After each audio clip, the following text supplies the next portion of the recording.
to that, we may as well say something about what the references are. John Kepler is very highly documented, but most of it is still in German. So I'm only going to refer to documents in English. If you really want to know everything, you have to go into German. So the one I would start with is by Kitty Ferguson, and it's called Tycho and Kepler. And this is extremely well done. It's one of these things where you can actually read it. She has a much better sense of drama than most scholars would. And so if you want to really start, that's where you get it. Then, if you are interested not just in John Kepler's mother, but what the whole situation was in Europe in those days, then the better book is Kepler's Witch by James Connor, who is a professor over in New Jersey somewhere or other. And what he does is he gives all the background, what was going on, what was the culture, who was the head of state, and all that kind of stuff. And then finally, the more recent one, I guess the most recent, is by Ulinka Rublak, The Astronomer and the Witch. And this is one which is just on the witch trial itself and very, very heavily documented. So if you want to go to sources, Ulinka is an Oxford professor, and it's very professorial, so it has all the references you could possibly want. So we're talking about the witch craze. The witch craze. Hollywood loves witches. We all love witches. We put them in movies all the time. But the witch craze was not a joke. It was a psychosocial disorder that swept through the early modern age in Europe from about 1450 to 1750. It lasted a long time.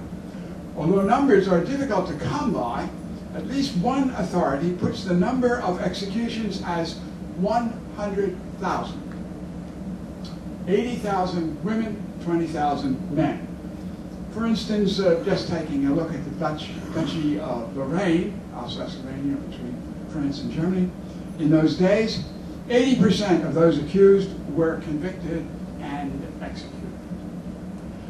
And so you say to yourself, how could this possibly happen? How could such an aberration have flashed into existence? Note it's in the early modern period, not the medieval age, not the Middle Ages. They didn't have witches. They were much clearer on that. It was early modern Europe which had it. The witch craze is in that early modern European period. And you say to yourself, well, why would it ever happen? How could this sort of thing occur? How do people go wildly crazy this way? Well, unfortunately, we've seen a lot of crazy people in the modern ages. But at any rate, if you want to talk about it, perhaps it's related to the fact that that early modern period in Europe was a time of massive, massive change. Around 1440, the goldsmith Johannes Gutenberg invented a printing press. As you all know, that changed European and world culture fundamentally. On May the 29th, 1453, Constantinople fell to the armies of Mehmed II, the Ottoman Empire, and the Byzantine Empire, which had been around, of course, for 1,000 years, vanished from history. On Thursday, October the 14th, 1492, Columbus and his 3 ships, the Nina, the Pinta, and the Santa Maria, discovered America, and essentially overnight doubled the size of the world. I mean, it just simply exploded. The world now became twice as large as they had thought it was in the past. The famous Little Ice Age was in process from about 1500 to 1850. And that meant that there were repeated years of crop failures and years without a summer. So you had just changes on and on and on. October the 13th, 1517, Martin Luther sent his 95 Theses to the Archbishop of Mainz and began the Protestant Reformation, which split the unity of Western Christianity, a unity which has never been recovered to this day. He may also have posted the theses on the door of All Saints Church in Wittenberg in mid-November. We can't date that quite as well as we can the letter to the Archbishop of Mainz. In other words, Europe was living through a period of massive change when all old certainties had vanished and new certainties were only just appearing. In such a situation, strange ideas can appear and take root. Well, if you wanted to assign just one cause, which of course is nonsense, but it's easier to do, for why the witch craze developed, remember in history you can frequently document an event, but you cannot document the cause of the event. You all know when the Civil War occurred in the United States, but why did the Civil War occur? You can write volumes on that. So we know the witch craze occurred in this period because we know of the court cases and the people who were executed, so it's factual. But why it occurred, well, that's a little bit, but we do it anyway. So if you want to use a cause, the one cause would be the publication of Malleus Maleficarum. Malleus Maleficarum, the hammer of witches, the Hexenhammer in German, in 1487 by Heinrich Kramer. This is the book which really got the whole thing going. The book appears, of course, shortly after Gutenberg's invention of the printing press. And after the Bible, it became the continental bestseller from the day of its appearance in 1487 up to it was knocked off the first list by the appearance of John Bunyan's The Pilgrim Progress in 1678. During that whole period, it was the bestseller across the continent. 30 editions were published. So boy, it really was around. Kramer was a Dominican priest, and he had a colleague, Jakob Springer, also a Dominican. Well, in the beginning of the book, he's going to quote some authority for his book, because you have a little bit of problems. The problem is that Kramer really wasn't very well respected. You see, the standard Catholic position that was in vogue in Europe came from the document called the Canon Episcopi, which appeared in about 900 AD, which affirmed that witches and magic do not exist. They are merely the product of bad dreams. So the standard doctrine, the official Catholic doctrine in the Middle Ages was there is no such thing. It's just a psychological aberration. Kramer himself obviously didn't agree with that. He was driven out of Innsbruck by the local bishop, who called him simply a senile old man. The writing of the Malleus was his revenge for such treatment. Springer was a help. So he's got to give some kind of authority to his document. So he notes a papal bull that gave approval. But of course, when you check it, the papal bull was issued before his book was even written. He adduces an approval by the theological faculty of Cologne. As far as we can tell, it was never given. The book was condemned by the Inquisition. Wow. In 1490, 3 years after it appeared.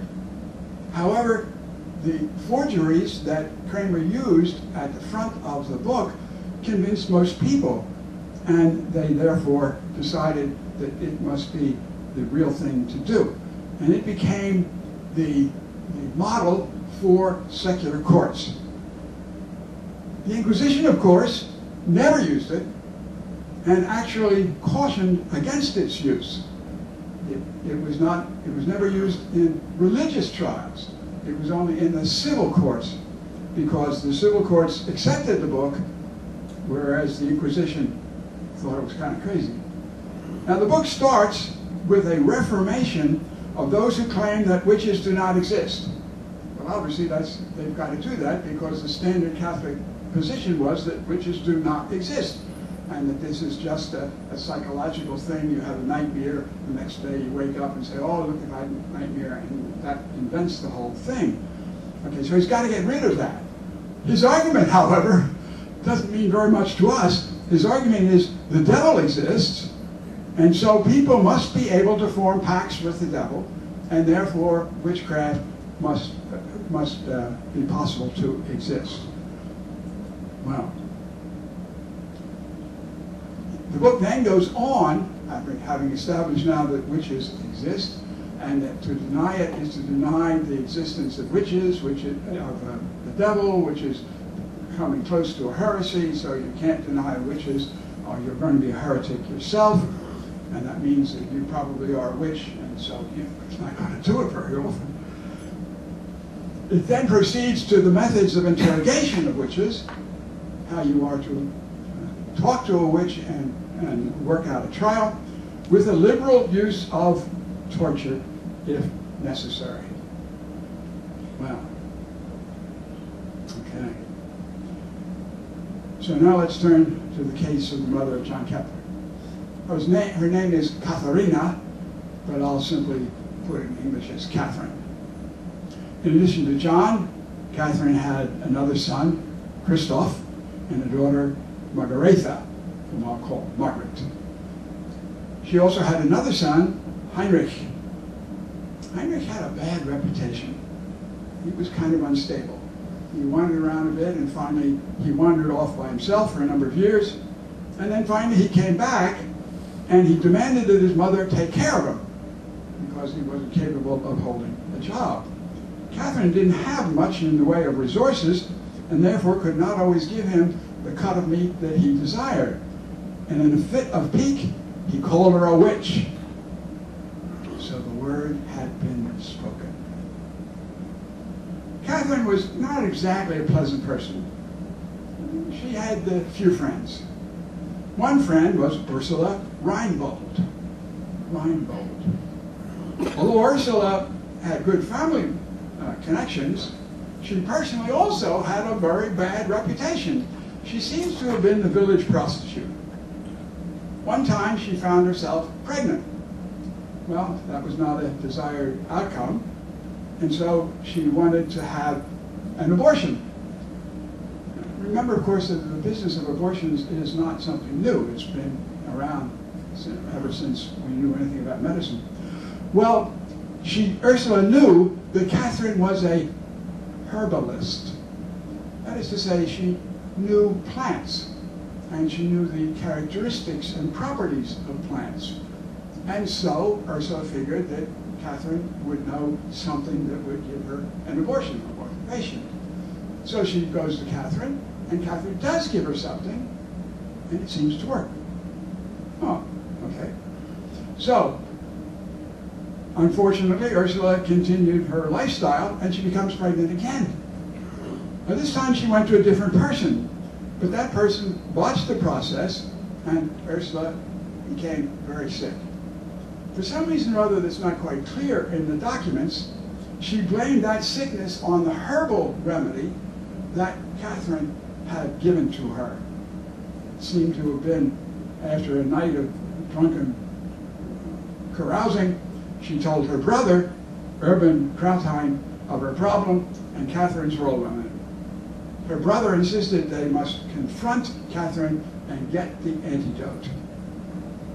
You see, there's a common conviction that if you know a poison, and you're an expert in that, you must also know the antidote to the poison.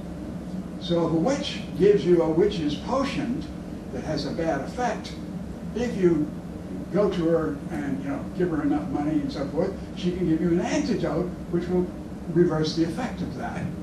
And so Ursula goes to Catherine and demands the antidote. She goes now with her brother, Urban. They demanded the antidote for the witch's potion.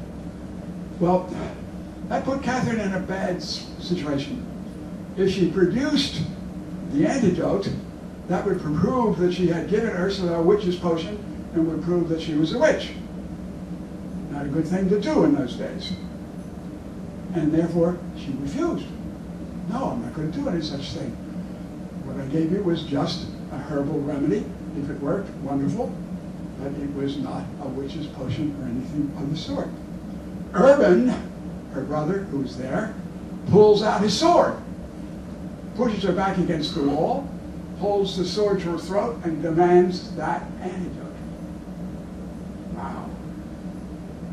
But Catherine was a very strong woman, and she held her ground. There was a complicating circumstance. A complicating circumstance. Also present at that scene was Lucas Einhorn.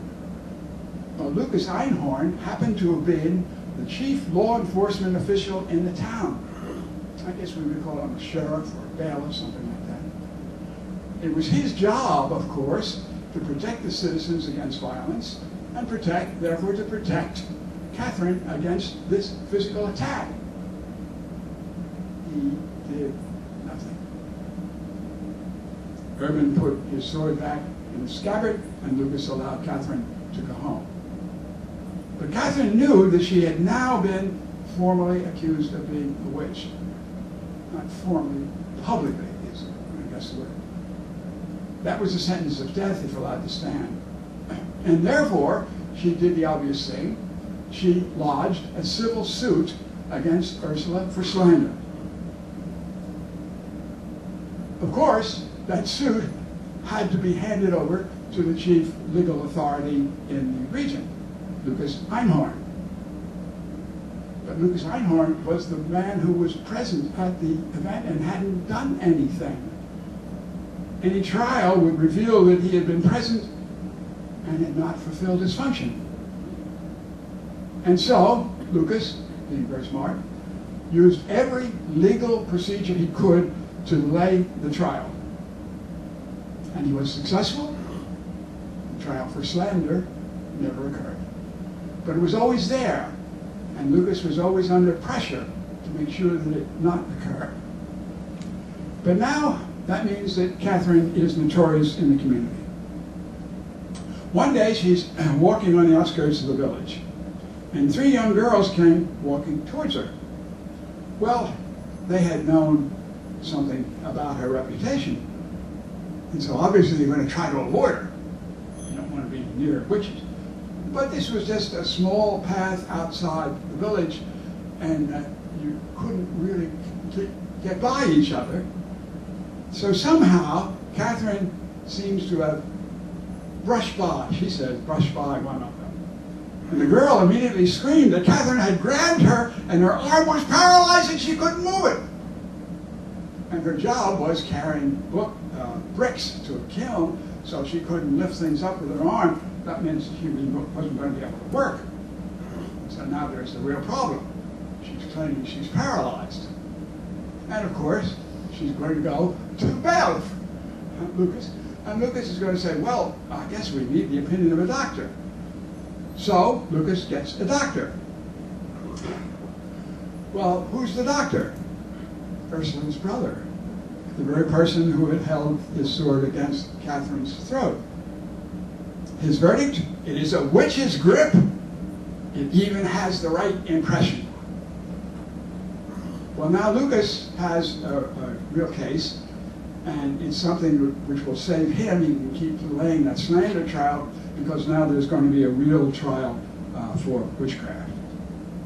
So he sends a formal letter of denunciation to Duke John Frederick, reporting Catherine as a potential witch. Well, Catherine was a very strong lady, but this was not a very easy situation to handle. She tries one ploy, which doesn't work. She flees.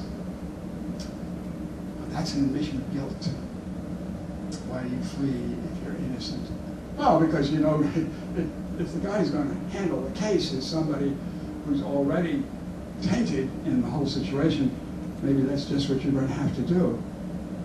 Now, finally, at this point, Kepler's sister, Margaret, notifies John Kepler, who hasn't known what's going on in this situation. He's been off in Prague, where he's working in the imperial court of Rudolf II. Rudolf II was a rather good Habsburg ruler who had a very open court that had all kinds of people in it. Rudolf was Catholic. Kepler was a very strong Lutheran.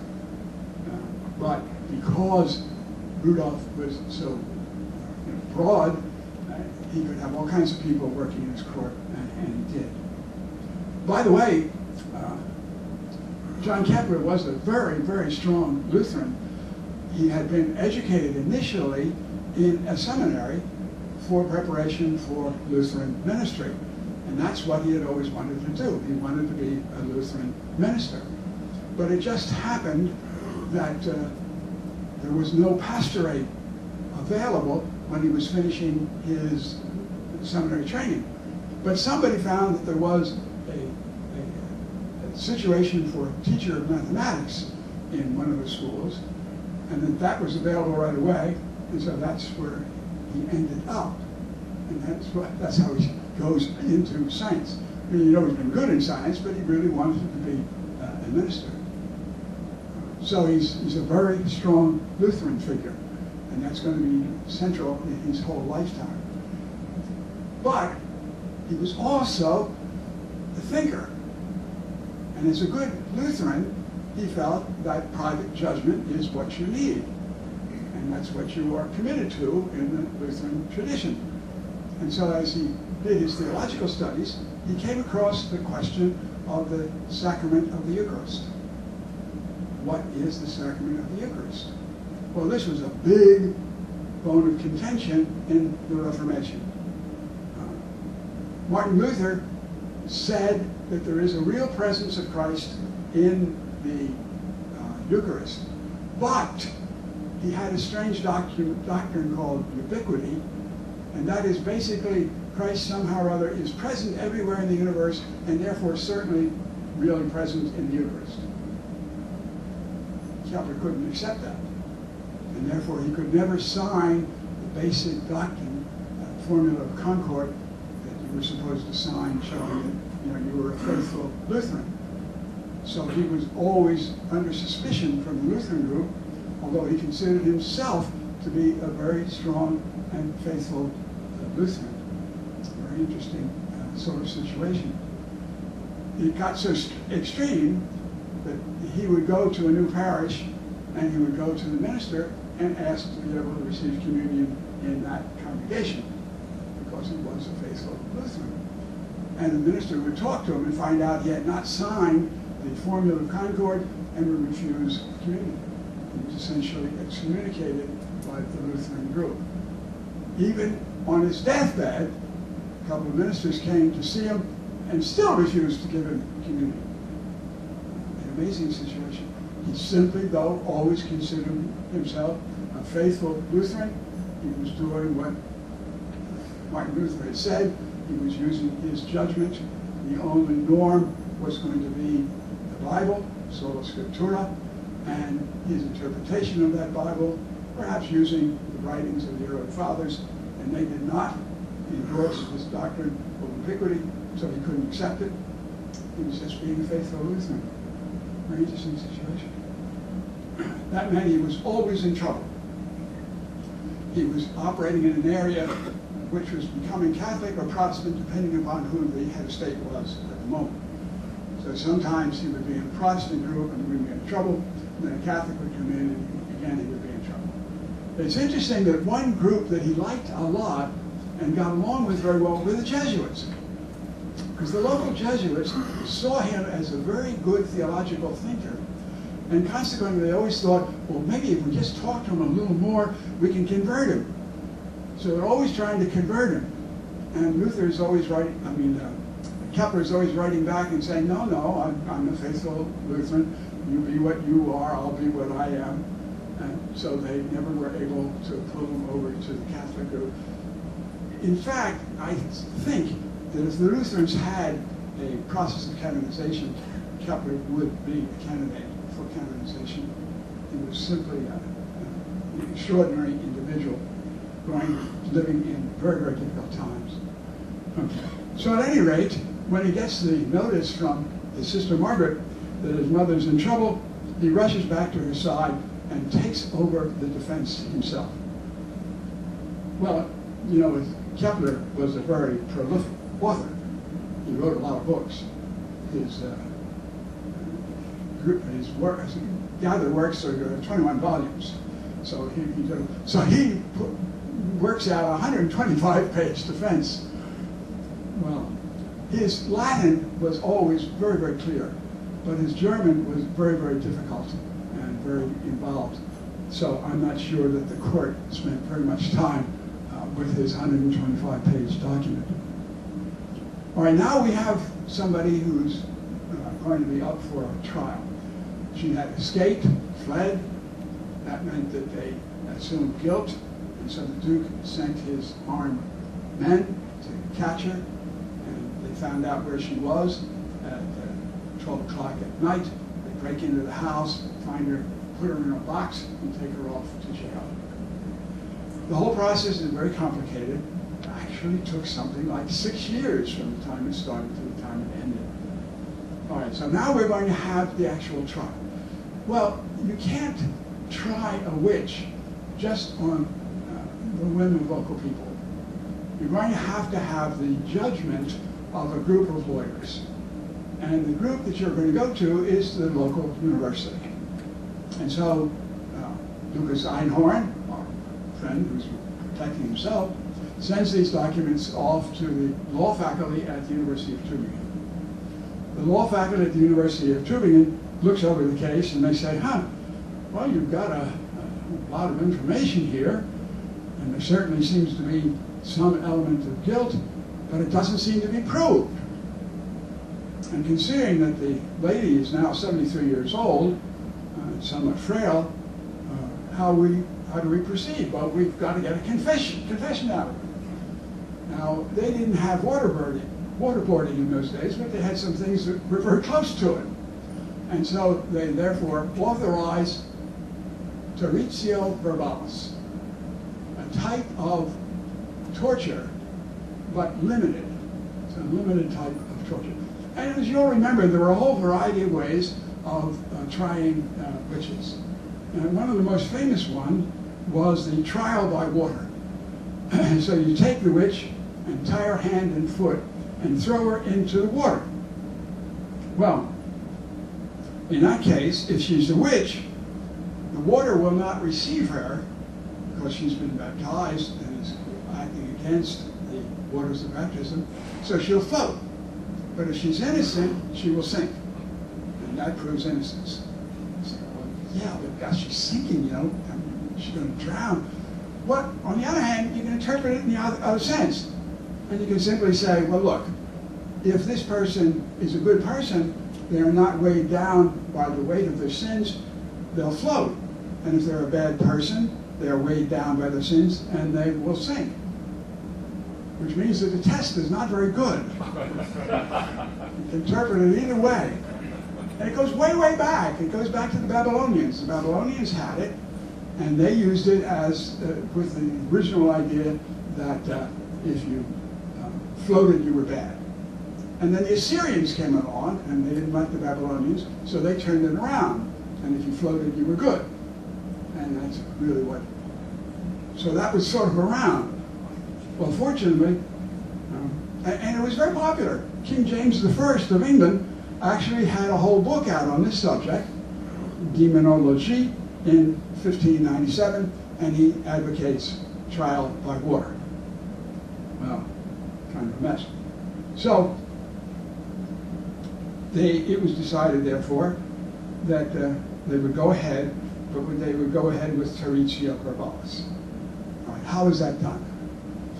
You bring the accused person to the torture chamber, and there the executioner appears in costume. You know, you can't see his face because you're not supposed to know who's doing the executions, or otherwise there would be reprisals by family members against the executioner.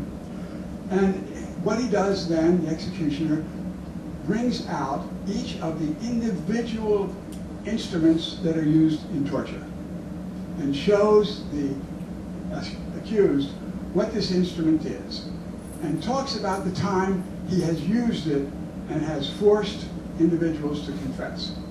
So he brings out each individual torture device and goes through this whole thing and then stops and says, well, now are you willing to confess? And then we can stop the whole process. Catherine was not. One of the ones that they loved was pricking, because they figured that somehow or other, since the witch had had contact with the devil, there would be parts of their skin that would be insensitive and couldn't be hurt. So you just get a needle and start pricking, and if they say ouch, that means no, that's not. So you have to find the place where they do not say ouch, and that shows you that's where the devil had touched them. But he's not allowed to do this. This is a territio verbalis. He's not allowed to touch it. It's an early form, preliminary form of torture. But in each case, give this terrible story. This is what I'm going to do to you. I've done this. I've had all kinds of people. I've done this to them, and they've been smart enough to confess. And Catherine says no. And then he goes to another element of torture, and they have, of course, a whole room full of tortures. It reminds me of the first time I met a witch.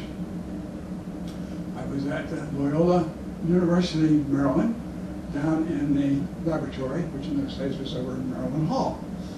And it was a day when there were students coming, prospective students, and we would give a tour. So I was supposed to give the tour of the laboratory. So a group came, and I finished the tour. And as I came out, there was a lady standing there with a ankle-length dress, black dress. Very tall lady, about 6'2" or so, with a little boy about 8 or 9 years old.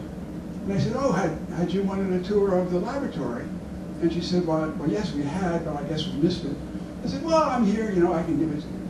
Well, something went wrong in my mind.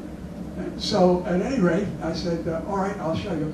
And I turned all of the instruments into instruments of torture. Here's the electrostatic machine, and we can use this, and give you a real shock, and so on. And she was delighted.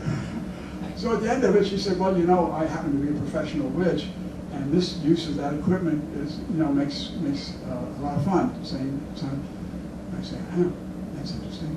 So I got to know her a little bit, and she told me of a story. One day, it was getting towards Halloween, and the Baltimore Sun called her up and said, well, we have heard that you know something about witches. And she said, well, yeah, that's true. Well, could we interview you, in preparation for Halloween? I said, sure.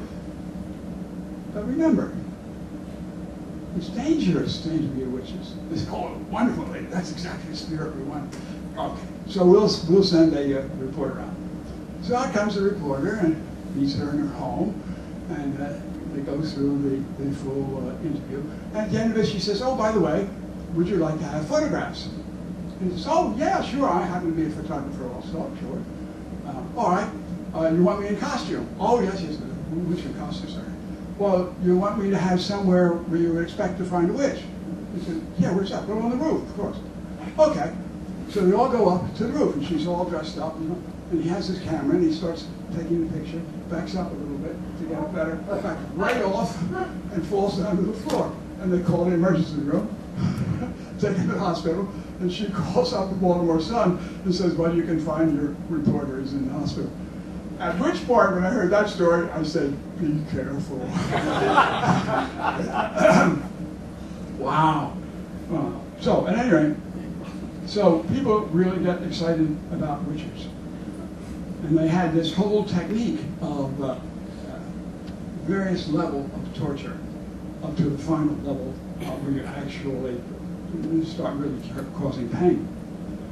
But they were not allowed to do that in this case because the evidence wasn't strong enough. The law faculty at Tübingen thought that there was a case, but it wasn't proven, and so they needed a confession. And the way to do it was to use this territio verbalis and scare the person into making a confession. Okay. Well, Catherine was a very strong lady. And each of the times when the executioner would show all these terrible things, describe how he could do it, and stop and ask for confession, she would say, no, I'm not confessing to anything.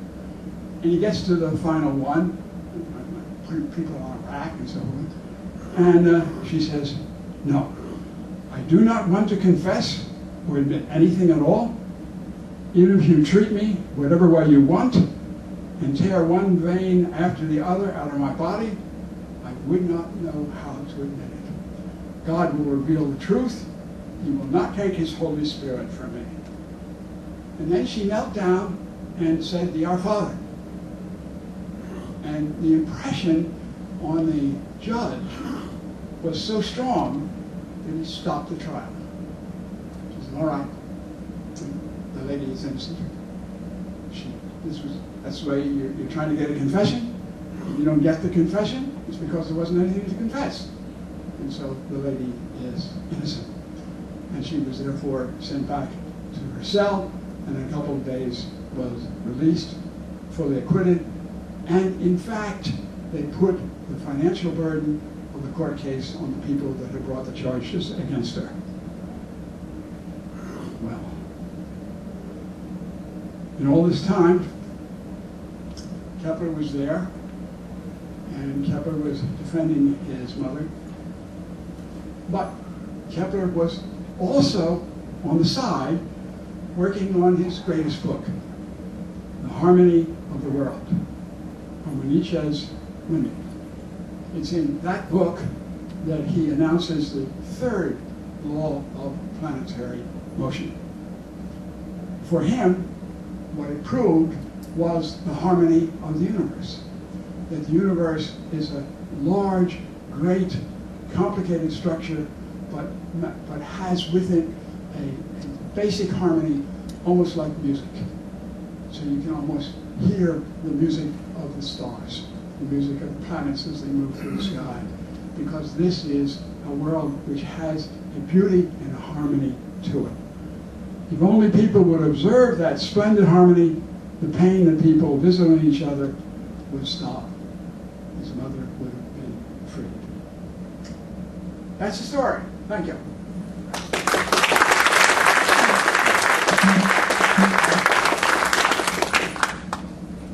Now, do we have any early modern historians?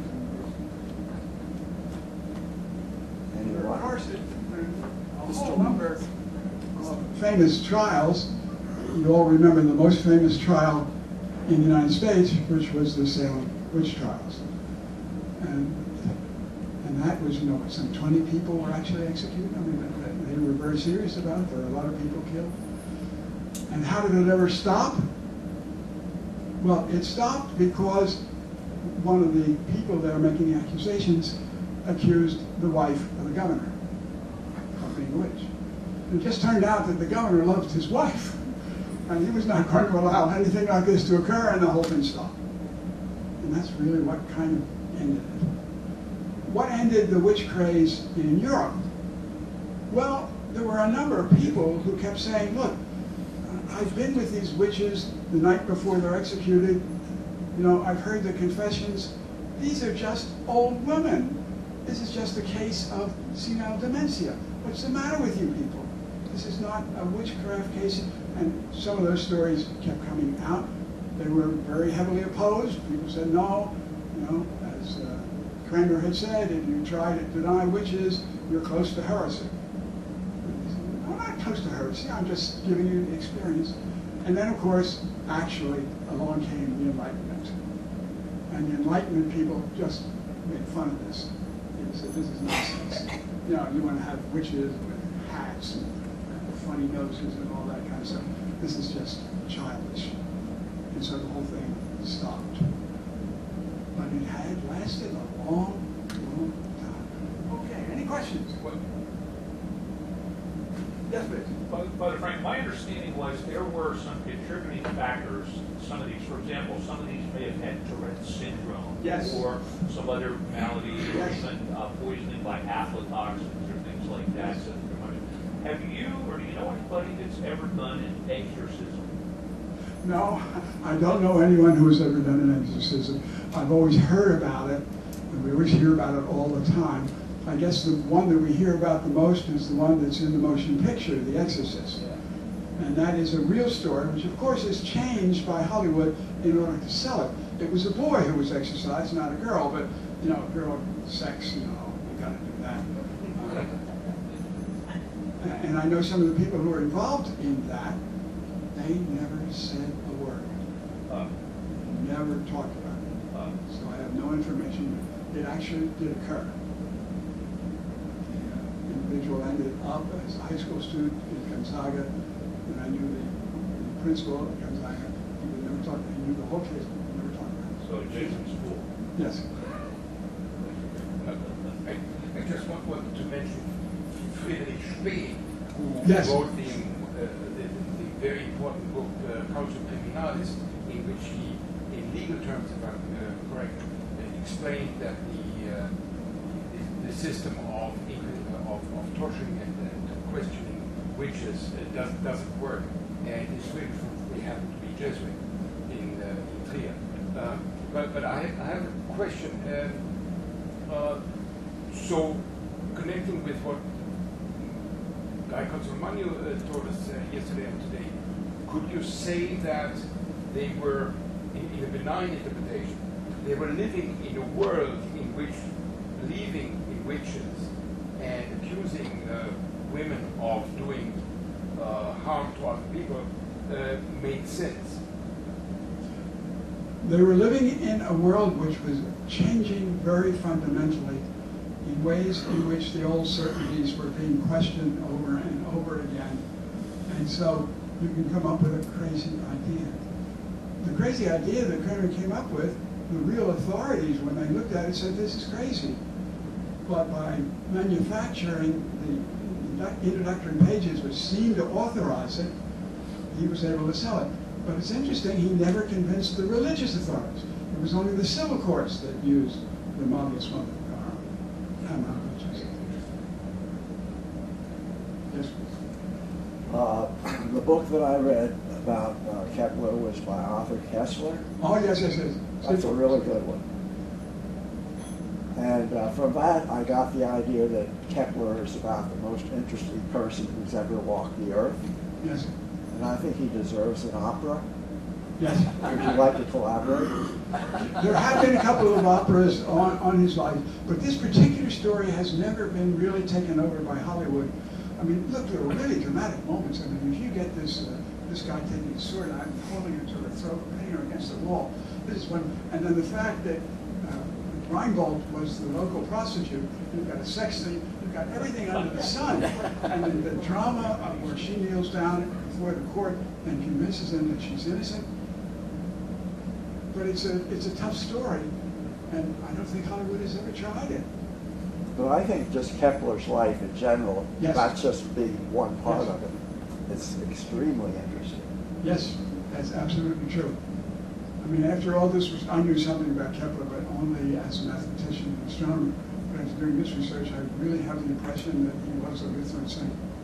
He was an extraordinary personality, living in just terrible times, always difficult. And somehow or other, I mean, after all, he was married twice. His first wife, they had 3 children, all died as infants. And his wife then went pretty much broke down, and she died. Gosh, marries again, had 6 children, 3 of them died, but 3 lived to adulthood. I mean, we just went through that stuff anymore. But that's you psychologically. At the deathbed of 3 of your children. Wow. What does that do to you? I've heard it said that most of the witchcraft trials were in Northern Europe, and therefore it was largely a Protestant phenomenon, not a Catholic phenomenon. Well, it's a Protestant phenomenon. Heavily, it's in Central Europe. The Italians thought this was crazy. They have witches, but they're house witches. They're friendly witches. So if you go to Rome around Christmas, they'll have somebody who's playing Santa Claus. I don't know what they call them. but he has a companion who is the house witch. You know, so they're good. So they never went in that direction. Even the crazy Inquisition in Spain never went in that direction. It was a Central European phenomenon, but it was not just Protestants, it were also Catholics. Did it happen in England? Yes. Yes, I had some really famous cases in England. Yes. And of course, it happened in the United States. Yes. Was that book by Kepler on the harmony of the spheres the one in which he introduced the idea of the nested Euclidean solids? No, that was early.